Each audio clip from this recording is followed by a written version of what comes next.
اور کہتے ہیں کہ رحمان بیٹا رکھتا ہے۔ ایسا کہنے والوں، یہ تو تم بری بات زبان پر لاتے ہو۔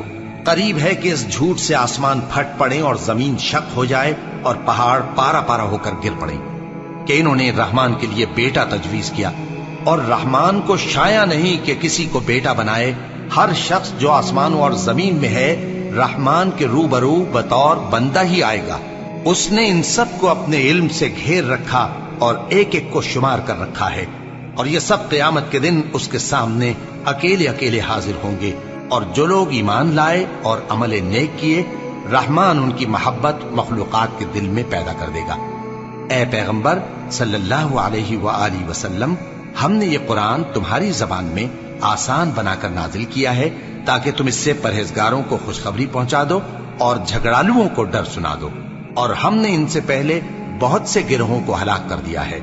بھلا تم ان میں سے کسی کو دیکھتے ہو یا کہیں ان کی بھنک سنتے ہو؟